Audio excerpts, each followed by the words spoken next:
The night was quiet in the small town of Willow Creek, the kind of silence that made you feel like nothing exciting ever happened there.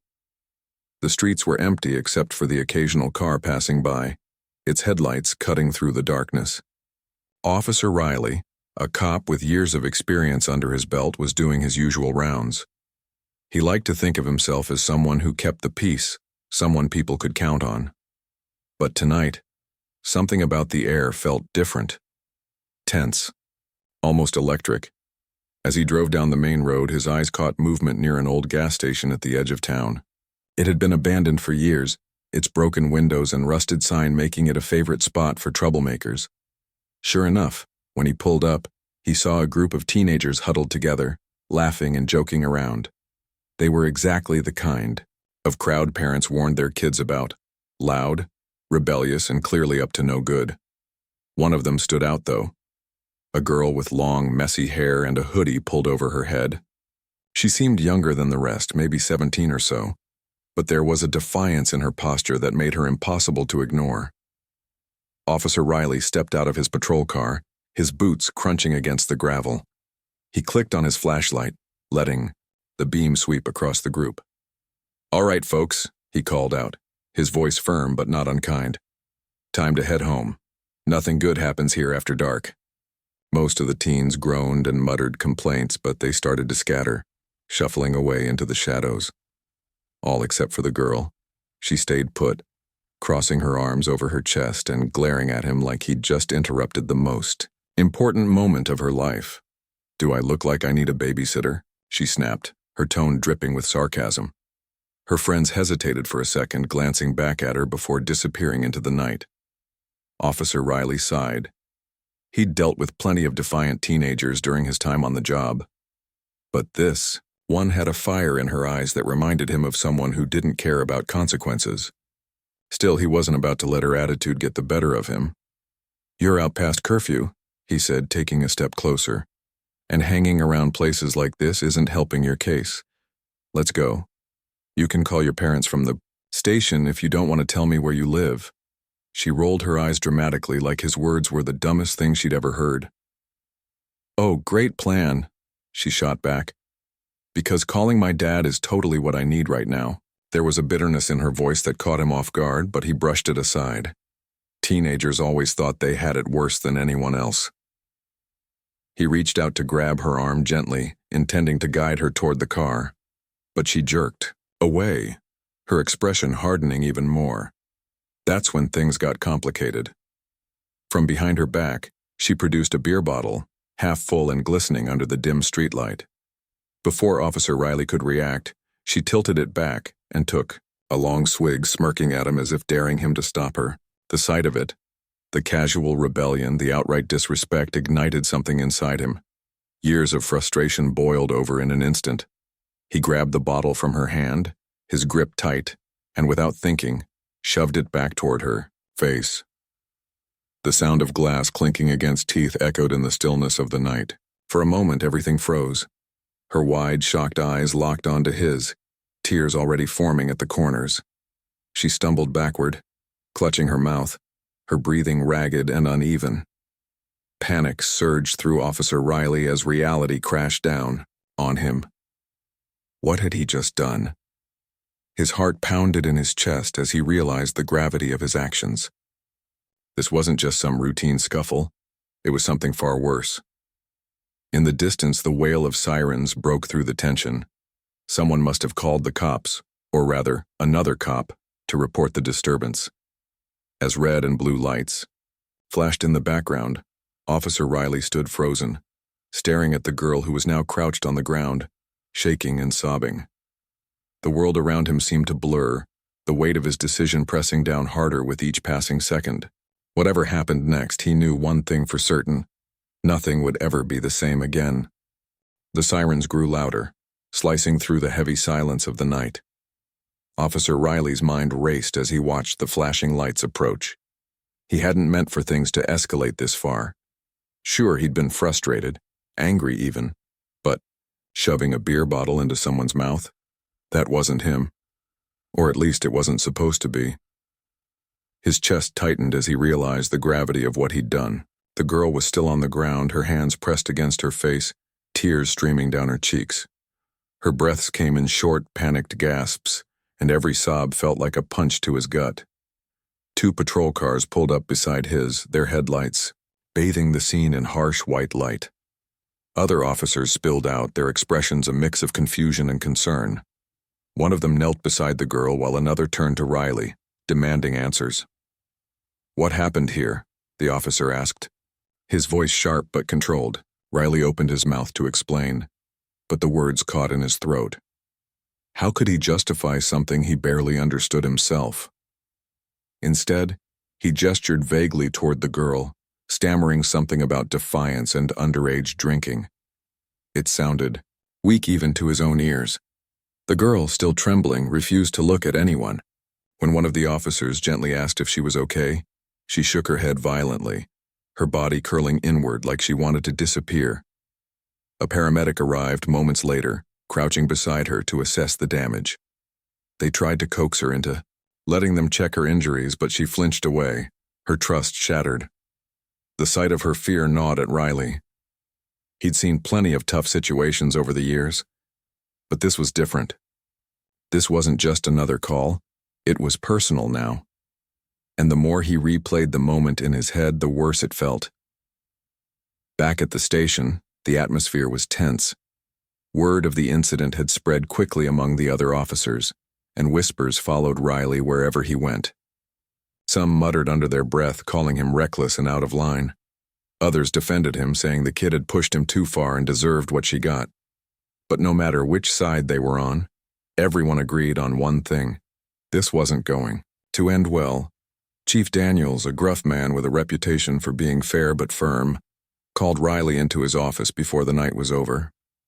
"You've really done it this time," the chief said, slamming a folder onto his desk. Inside were photos taken at the scene, showing the girl crumpled on the ground and the incriminating beer bottle lying nearby. Riley stared at the images, his stomach churning. He wanted to explain, to tell the chief that it wasn't as bad as it looked, that he'd lost control for just a second, but the words wouldn't come. Instead, he stood there silently, feeling smaller with each passing second. Chief Daniels leaned back in his chair, pinching the bridge of his nose like he was trying to fend off a headache. "Do you have any idea how much trouble this is going to cause?" he asked, his voice low but laced with frustration. "This isn't some minor infraction we can sweep under the rug.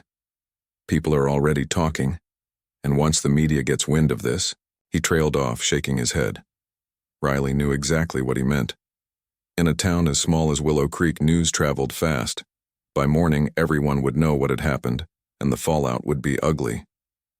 As the chief lectured him, Riley's thoughts drifted back to the girl. Who was she really? She couldn't have been more than 17, probably younger. What kind of life had led her to that abandoned gas station in the middle of the night? Was she running from something? Or someone? He wondered if she had parents waiting at home, worrying about where she was. Or maybe she didn't have anyone at all. Either way, he couldn't shake the image of her tear-streaked face or the sound of her muffled cries. Later that evening, the quiet hum of activity at the station was shattered by the arrival of a man who demanded immediate attention. Dressed in an expensive suit, he carried himself with an air of authority that made heads turn. "I'm here to see my daughter," he announced, his voice calm but commanding. Officers exchanged uneasy glances before leading him toward the holding area where the girl was being kept. Riley's heart sank as he recognized the name whispered among the staff. James Whitaker. James wasn't just any father. He was a high-powered attorney known for taking on big cases and winning. Rumors swirled about his connections and influence, and now he was standing in their station demanding answers. As he disappeared down the hallway to meet his daughter, Riley slumped into a chair, his mind racing. He had heard vague stories about the girl's family background but never paid much attention. Now, staring at the empty hallway where James had gone, he realized the full weight of his mistake. Not only had he crossed a line with a minor, but he had also picked the wrong minor, one whose father had the power to make sure justice was served. For the rest of the night, Riley sat alone, in the break room, nursing a cup of cold coffee. The station buzzed around him, but he felt disconnected. like he was watching everything unfold from a distance. He thought about the girl again, the way she had smirked at him, daring him to act, and then the look of pure shock when he did. He replayed the moment over and over, searching for a way he could have handled it differently. But no matter how many times he went through it in his head, the outcome remained the same. By the time dawn broke, Riley knew his life and career would never be the same. The morning after the incident, Willow Creek woke up to a buzz unlike anything it had seen in years. News of what happened at the abandoned gas station spread like wildfire. By the time Officer Riley arrived at the station, summoned for another meeting with Chief Daniels, the local radio station was already talking about it. Disturbing reports of police misconduct, the anchor said in a somber tone, as allegations surface involving an officer and a teenage girl. Riley cringed as he heard the words. It wasn't just gossip anymore, it was public knowledge. And once something hit the airwaves in a small town like this, there was no taking it back. Inside the station, things were chaotic. Reporters had started showing up, their cameras and microphones ready to capture any scrap of information they could get. Officers scrambled to keep them outside, but the tension inside was palpable. Some of Riley's colleagues avoided eye contact when he walked by, while others gave him sympathetic looks that only made him feel worse. He knew what they were thinking. What were you thinking? The truth was, he didn't have a good answer. Every time he tried to replay the events in his head, all he saw was the girl's face. Her wide eyes filled with fear, her hands clutching her mouth, her body trembling on the ground. Chief Daniels wasted no time getting to the point when Riley entered his office. "You're suspended," he said bluntly, sliding a piece of paper across the desk. "Effective immediately. No badge, no gun, nothing until we figure out how to handle this mess." Riley stared at the document, his chest tightening. Suspension wasn't unexpected, but seeing it in writing made it real. His career, the one thing he'd dedicated his life to, was slipping through his fingers, and there was nothing he could do to stop it. But the worst part wasn't the suspension itself. It was the man sitting across from him, waiting patiently for his turn to speak. James Whitaker, the girl's father, had requested to be present during the meeting. Dressed impeccably in a tailored suit, he looked every bit the high-powered attorney everyone had described. But there was something else, in his demeanor, a quiet intensity that made Riley's skin crawl. This wasn't just a concerned parent seeking answers. This was someone who knew exactly how to play the game and win. "Before you say anything," James began, his voice calm but firm, "I want to make one thing clear. My daughter is not okay. She's scared, she's hurt, and she doesn't trust anyone right now, including me. What happened last night isn't just a mistake, it's abuse of power, plain and simple." His words landed like a punch to the gut. Riley opened his mouth to respond, but James held up a hand, silencing him. "I've already spoken to my lawyers, and let's just say, this isn't going away quietly. You'll be hearing from us soon." Riley felt a cold sweat break out on his forehead. He wanted to defend himself, to explain that he hadn't meant for things to go so far, but the words stuck in his throat. How could he justify shoving a beer bottle into a teenager's mouth? There was no excuse, no justification that would make it right. All he could manage was a weak nod, his eyes fixed on the floor. As the meeting dragged on, Chief Daniels laid out the next steps. An internal investigation would begin immediately, and depending on its findings, criminal charges might follow. Riley listened numbly, each word sinking deeper into his chest like a weight he couldn't lift. When the meeting finally ended, James stood up, buttoning his jacket with deliberate precision. Before leaving, he turned to Riley and said, "You might think you're the victim here because your life is falling apart. But remember this, my daughter has to live with what you did. Don't forget that." The rest of the day passed in a blur. Riley drove home in a daze, barely noticing the familiar streets or the people going about their lives. When he walked through the door of his small apartment, he felt like a stranger in his own space. Everything around him seemed too quiet, too ordinary, as if the world hadn't changed while his had been turned upside down. He poured himself a drink, sank onto the couch, and stared at the blank TV screen, trying to process everything that had happened. His phone buzzed incessantly throughout the afternoon. Texts and calls from friends, colleagues, even distant relatives, who had somehow heard about the incident. Some offered support, telling him to hang in there and reminding him that everyone makes mistakes. Others were less kind, accusing him of tarnishing the reputation of the force and questioning whether he deserved to wear the uniform. Each message felt like another blow, another reminder of how quickly his life had unraveled. That evening, unable to sit still any longer, Riley decided to take a walk. The cool night air helped clear his head, but it didn't ease the knot of guilt twisting in his stomach, responsible for your actions in human-readable format. As Riley walked through the quiet streets of Willow Creek, the weight of his actions pressed down on him like a storm cloud that refused to break. The town looked the same as it always did: familiar houses, flickering streetlights, and the occasional stray cat darting across the road. But everything felt different now. His mind kept circling back to the girl, replaying her face in vivid detail. The shock, the tears, the way she had trembled when he shoved that bottle into her mouth. He couldn't shake the feeling that he had crossed a line he could never uncross. He found himself at the edge of town, near the old gas station where it all began. It was deserted now, the yellow police tape fluttering in the breeze like a ghostly reminder of what had happened. Riley hesitated, unsure why he had come here. Maybe he thought standing in the same spot would help him understand how things had gone so wrong. But instead of clarity, he only felt worse. Every shadow seemed to whisper accusations.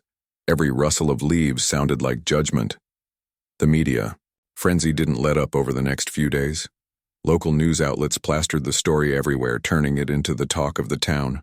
Protesters gathered outside the police station, holding signs that read, "Justice for our kids," and "No more police brutality." Some people defended Riley, arguing that the girl had provoked him and that officers shouldn't be expected to handle disrespectful teenagers with kid gloves.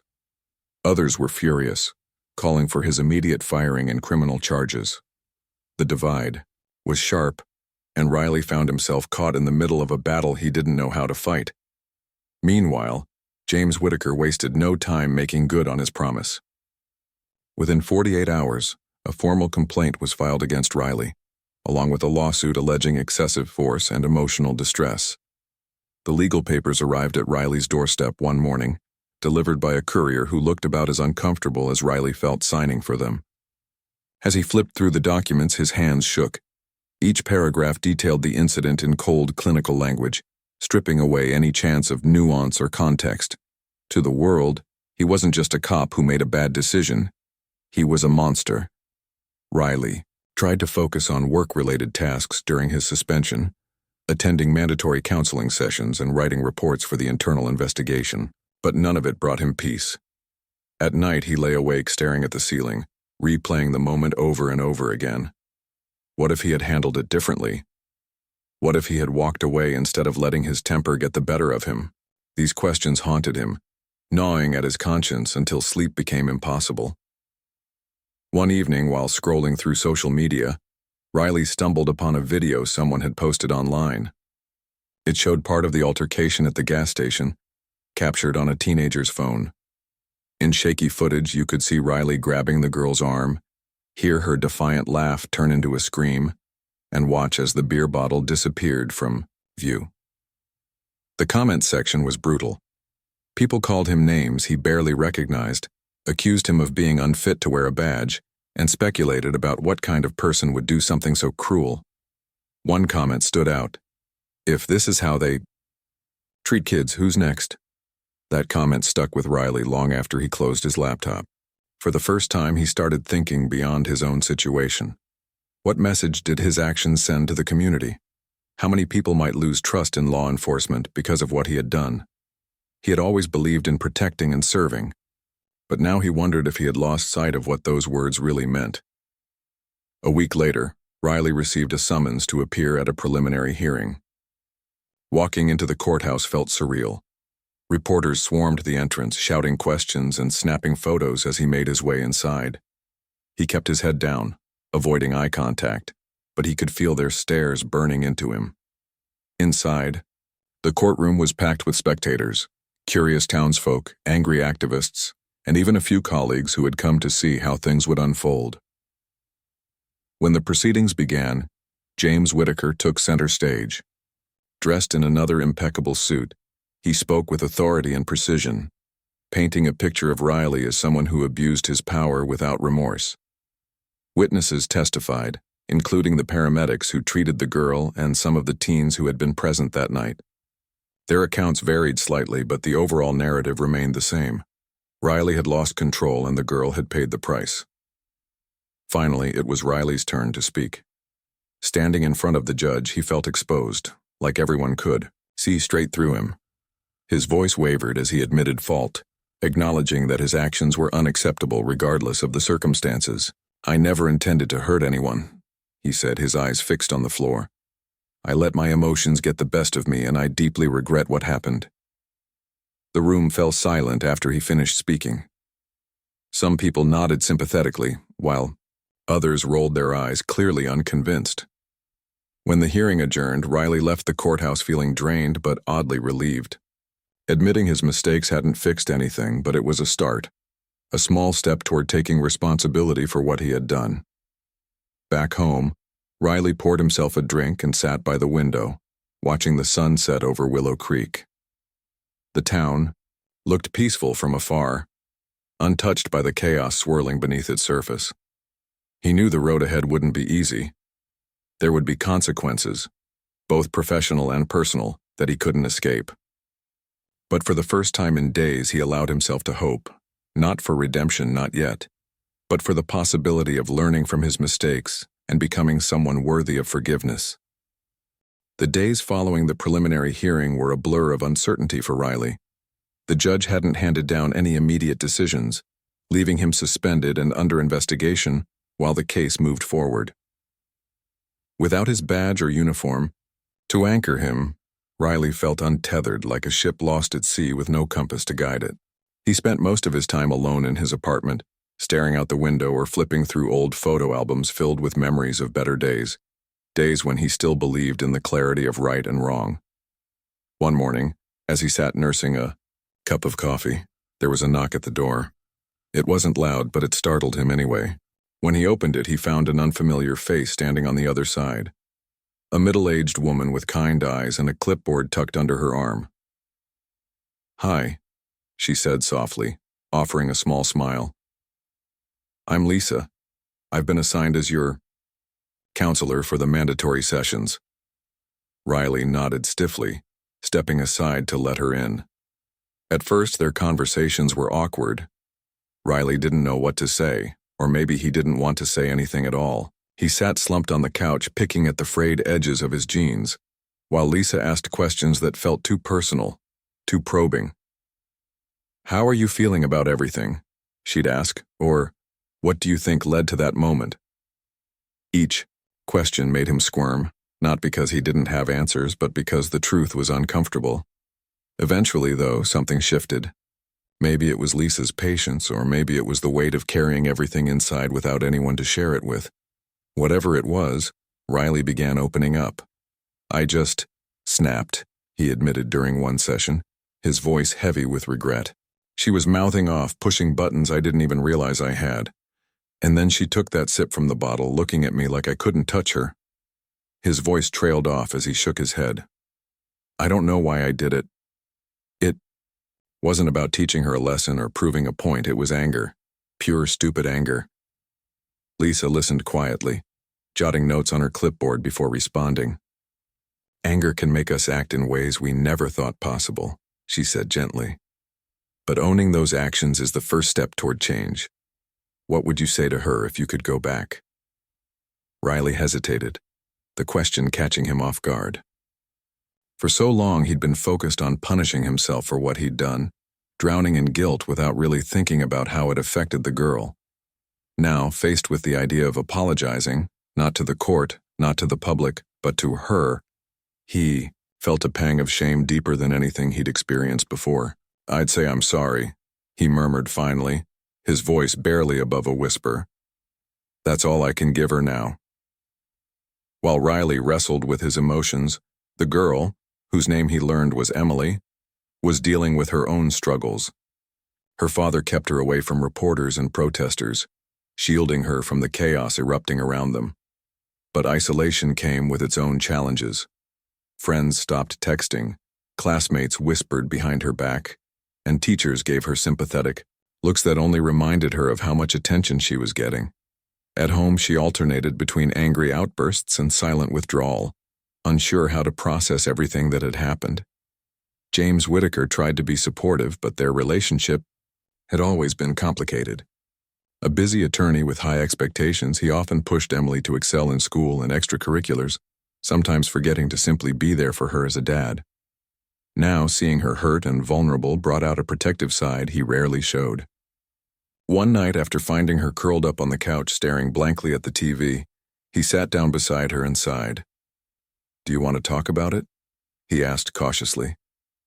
Emily shrugged, avoiding his gaze. "There's nothing to talk about," she muttered. "Everyone already knows what happened. Everyone thinks they understand." "That's not true," James replied firmly. "They see headlines and sound bites, but they don't know you. You're more than this story, Em. Don't let it define you." His words lingered in her mind long after their conversation ended. She wanted to believe him, to trust that life could go back to normal. But part of her wondered if things would ever feel okay again. Still, she decided to try. Slowly, she started opening up to her therapist, talking about the fear and humiliation she'd felt that night. Sharing her pain helped, even if it didn't erase it completely. Back in the public eye, tensions continued to rise. Protesters gathered outside the police station almost daily, demanding accountability and reform. Some held signs calling for Riley's resignation. Others argued that the entire system needed an overhaul. Local leaders organized town hall meetings to address concerns, but emotions ran high, and debates often devolved into shouting matches. Riley watched clips of these events online, feeling both defensive and defeated. He knew some criticism was justified, but hearing people dismiss years of service over one bad decision stung deeply. Amidst the chaos, a surprising development caught everyone off guard. During one particularly heated town hall meeting, a young man stepped forward to speak. He introduced himself as someone who had grown up in Willow Creek, describing how Officer Riley had once helped him turn his life around after a rough patch in high school. "He's not perfect," the young man admitted, "but neither are any of us. Doesn't he deserve a chance to learn from his mistakes instead of being written off completely?" The room fell silent as people absorbed his words. Not everyone agreed, some booed or shouted objections, but others nodded thoughtfully, recognizing the complexity of the situation. For Riley, hearing someone defend him publicly reignited a flicker of hope. Maybe redemption wasn't entirely out of reach. As weeks turned into months, the legal battle dragged on. Lawyers filed motions, evidence was reviewed, and testimonies were scrutinized. Through it all, Riley worked hard to rebuild himself. Counseling sessions became less painful, and he started volunteering at a local community center, mentoring kids who reminded him of Emily, young, lost, searching for direction. It wasn't easy, but each small step forward felt like progress. And then, one day, came the news he'd been dreading yet expecting. The judge ruled against him.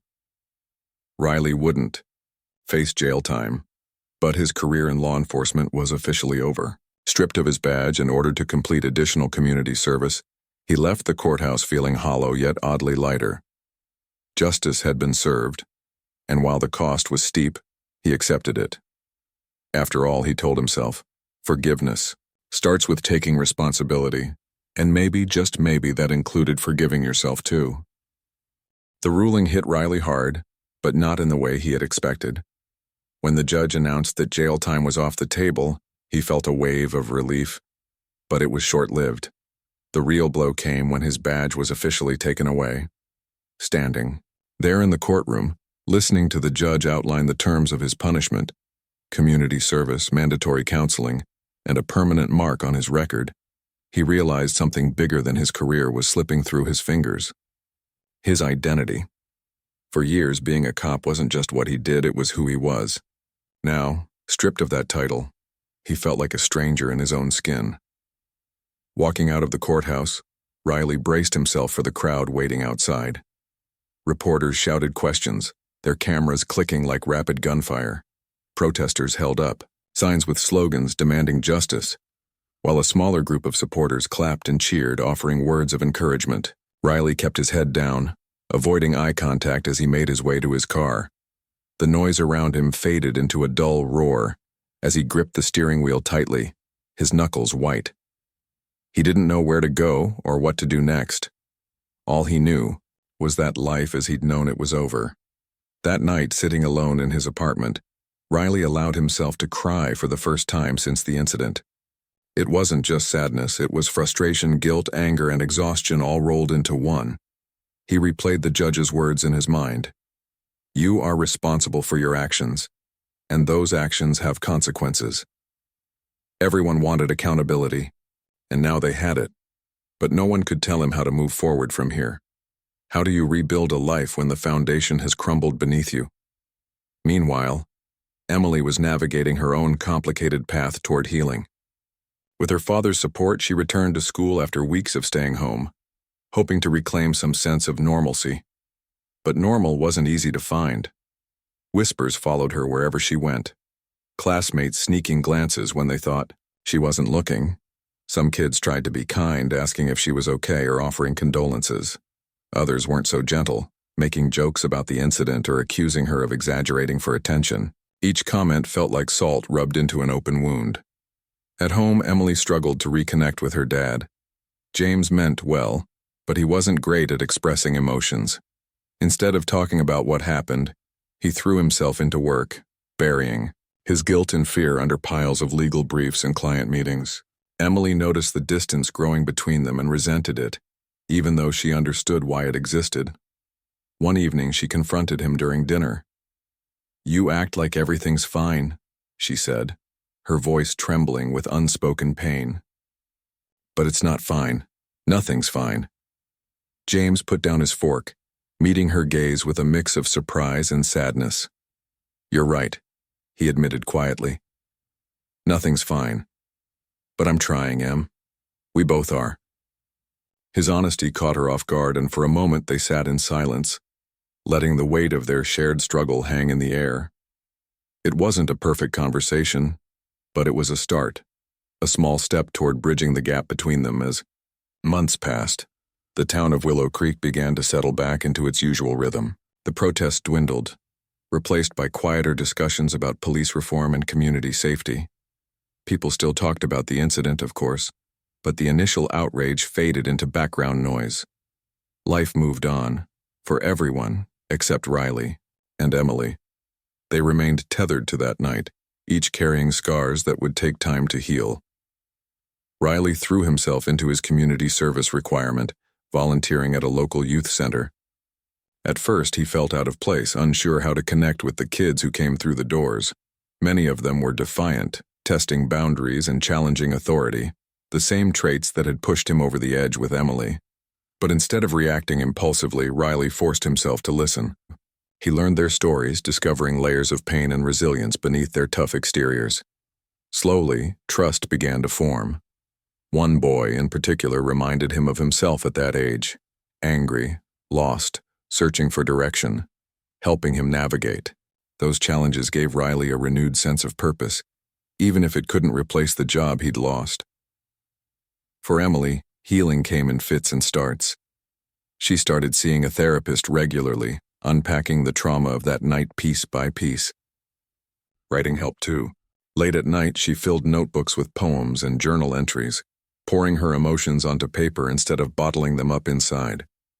Her writing became a lifeline, a way to process everything she'd been through without feeling overwhelmed. Over time, she found strength in vulnerability, realizing that sharing her story didn't make her weak. It made her human. Despite their separate journeys, Riley and Emily remained connected by invisible threads. Both carried the memory of that night, shaping their lives in ways neither could have predicted. For Riley, it was a constant reminder of the cost of losing control. For Emily, it was proof that survival wasn't just about moving forward. It was about finding meaning in the chaos. One crisp autumn afternoon, Riley spotted Emily walking down the street near the park where the youth center hosted outdoor activities. She looked different now, older, stronger, more confident. Part of him wanted to turn away, to avoid the awkwardness of facing her after everything that had happened. But another part, the part that had spent months learning accountability, knew he owed her more than that. Taking a deep breath, he approached her cautiously. "Hey," he said softly, stopping a few feet away. Emily froze, her eyes widening in surprise. For a moment, neither of them spoke. Then hesitantly, she nodded. "Hi," she replied, her voice barely audible. "I wasn't sure if you'd remember me," Riley continued, rubbing the back of his neck nervously. I wanted to say I'm sorry. Again. Not because I think it fixes anything, but because I mean it." Emily studied him carefully, her expression unreadable. Finally, she shrugged. "It doesn't fix anything," she agreed. "But it helps. A little." They stood there for a while longer, exchanging awkward pleasantries before going their separate ways. It wasn't closure, not completely, but it was progress. And sometimes that's all anyone can ask for. Months turned into a year, and the town of Willow Creek continued its quiet rhythm, as if trying to erase the scars of that fateful night. For Riley, life was far from what it used to be, but he had learned to adapt. His days were filled with volunteering at the youth center, mentoring kids who reminded him of his younger self. He still carried guilt like a shadow, but it no longer consumed him. Instead, it pushed him to do better, to listen more, judge less, and understand that anger wasn't something to wield recklessly. At the youth center, Riley became known for his patience. Kids who once tested his limits slowly began trusting him, sharing pieces of their lives they rarely spoke about with anyone else. One boy in particular stood out, a lanky teenager named Alex whose tough exterior masked a world of hurt. Riley saw glimpses of Emily in him, not because of their personalities, but because of the pain behind their eyes. Working with Alex gave Riley a sense of purpose, a way to channel his regret into something meaningful. For Emily, the past year had been transformative.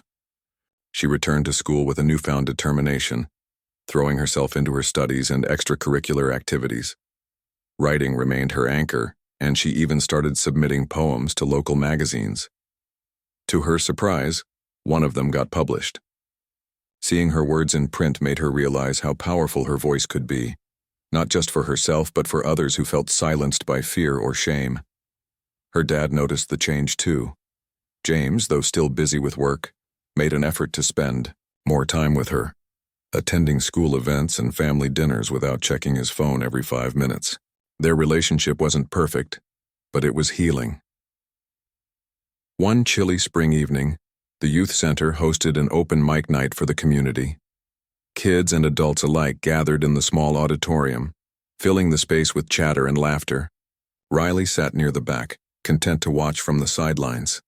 He didn't expect much, just another ordinary event. But when Emily stepped onto the stage, his breath caught in his throat. She looked different tonight, wearing a simple dress and clutching a notebook close to her chest. The room fell silent as she adjusted the microphone and took a deep breath. "Hi," she began, her voice steady despite the nervous tremor underneath. "I'm going to read a poem I wrote recently. It's called The Weight We Carry." As she read, her words painted vivid pictures of struggle, resilience, and forgiveness. She talked about the night at the gas station, not explicitly but through metaphors of shattered glass and broken trust, and how she had learned to piece herself back together. By the end, tears glistened in her eyes, and the audience erupted into applause moved by her honesty and courage. Riley sat frozen in his seat, overwhelmed by emotion. He wanted to leave before she spotted him, but it was too late. After finishing her poem, Emily scanned the crowd and locked eyes with him. For a moment, neither of them moved. Then she walked over to where he was sitting, her steps hesitant but deliberate. "I didn't know you'd be here," she said softly, standing a few feet away. "I didn't either," Riley replied, his voice rough with unshed tears. "Your poem? It was beautiful." Emily nodded, studying him carefully. "It wasn't easy to write," she admitted, but I think it helped me let go of some things. They stood there awkwardly, surrounded by people chatting and laughing around them. Finally, Riley cleared his throat. You've grown a lot since then, he said, gesturing vaguely. I'm proud of you. Her lips curved into a faint smile. Thanks, she murmured. That means more than you probably realize. Neither of them said anything for a while, the silence between them heavy, yet comforting. Eventually, Emily broke it. I forgive you, she said suddenly, her voice barely above a whisper. Not because I have to, but because holding on to hate doesn't help anyone. Not me, not you, not anyone. Riley blinked rapidly, struggling to hold back tears. Thank you, he managed to say, his voice cracking. That's more than I deserve. She shrugged, her expression softening. Maybe, but we all make mistakes, right? And sometimes forgiving someone is easier than hating them forever. With that, she turned and walked away, disappearing into the crowd. Riley watched her go, his heart swelling with gratitude and hope. Forgiveness wasn't the end of the journey. It couldn't erase what had happened, but it was a beginning, a chance to start anew, to build a future that wasn't defined by the past. In the weeks that followed, Riley threw himself into his work with renewed energy. He organized workshops on conflict resolution and emotional regulation, drawing from his own experiences to teach others how to handle difficult situations without resorting to violence. Meanwhile, Emily continued writing, using her platform to advocate for change within the community. Together, though miles apart in their daily lives, they became symbols of resilience and redemption. Years later, Riley ran into Emily again at a local cafe. She was older now, confident and radiant, sipping coffee while reading a book. When she saw him, she smiled warmly, waving him over. They exchanged pleasantries, catching up on each other's lives. Before leaving, she surprised him by saying, "Thank you." "For what?" Riley asked, genuinely confused. "For teaching me that second chances matter," she replied simply. With that, she walked away, leaving Riley to reflect on how far they'd both come and how much farther they still had to go. The years rolled on, and Willow Creek continued to hum along in its quiet, predictable way. Life had a rhythm here, steady and slow, like the river that wound through the outskirts of town. For Riley, those years were a mix of rebuilding and rediscovery. He no longer wore a badge, but he still found ways to serve the community, pouring his energy into the youth center where he spent most of his days. The kids there had become his new family, their laughter and struggles filling the void left by the life he'd lost. Yet even with all the progress he'd made, some nights still felt heavy, like the weight of the past refused to fully lift.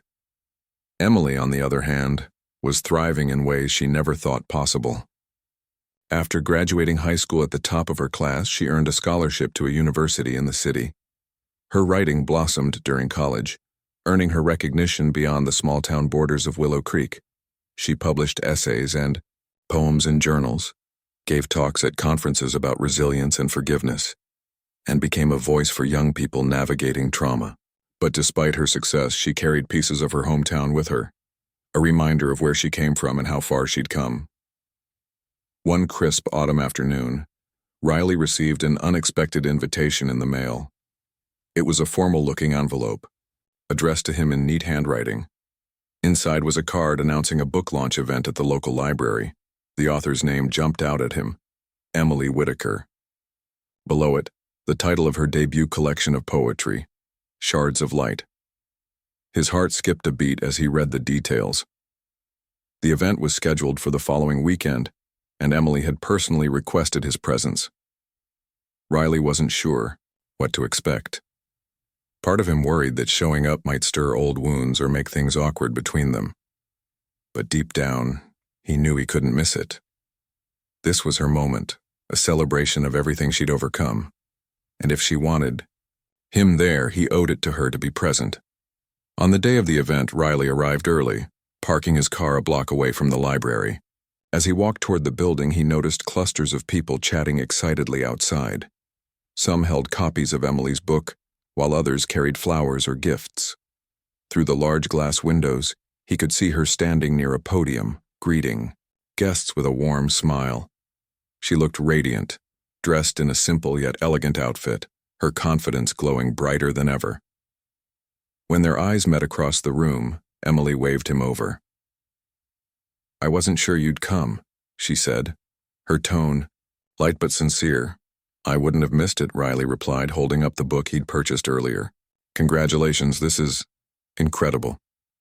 "Thanks," she said, her cheeks flushing slightly. "It means a lot that you're here." The event began shortly after, with Emily taking the stage to introduce her work. She spoke candidly about her journey, the pain of that night, the long road to healing, and the lessons she'd learned along the way. Her words resonated deeply with the audience, many of whom nodded in agreement or wiped away tears. When she read one of her poems aloud, a piece about forgiveness and second chances, Riley felt a lump rise in his throat. He realized then just how much strength it must have taken for her to not only survive but thrive. After the reading, Emily mingled with attendees, signing books and posing for photos. Riley hung back, content to observe from a distance. But when the crowd began to thin, she sought him out again, this time with a thoughtful expression. "I meant what I said before," she told him quietly. "About forgiveness. It wasn't easy, but it was necessary. For both of us." Riley nodded, his voice thick with emotion. "I'll never stop being grateful for that. You've given me something I didn't think I deserved, a chance to move forward." They shared a brief hug before parting ways, each carrying a renewed sense of closure. For Riley, the evening served as a reminder that redemption wasn't about erasing the past. It was about learning from it and using it to create something better. For Emily, it was proof that even the darkest moments could lead to light, if you let them. In the years that followed, Riley and Emily crossed paths occasionally, at community events, fundraisers, or casual run-ins around town. Their relationship remained respectful and kind, built on mutual understanding rather than obligation. Each encounter reminded Riley of how far they'd both come since that fateful night. As for the town itself, Willow Creek evolved too. Conversations about police reform and accountability became more common, sparked in part by the incident and its aftermath. While change didn't happen overnight, small steps forward brought hope. Riley played a role in these discussions, offering insights based on his experiences and advocating for empathy and compassion in law enforcement. People listened, not because he was perfect, but because he was honest about his flaws and willing to learn. Looking back, Riley often reflected on how differently things might have turned out if he hadn't made that terrible mistake. Would he still be wearing a badge? Probably. But would he have grown as much as a person? He doubted it. Losing everything forced him to confront parts of himself he'd ignored for years: the anger, the pride, the fear of vulnerability.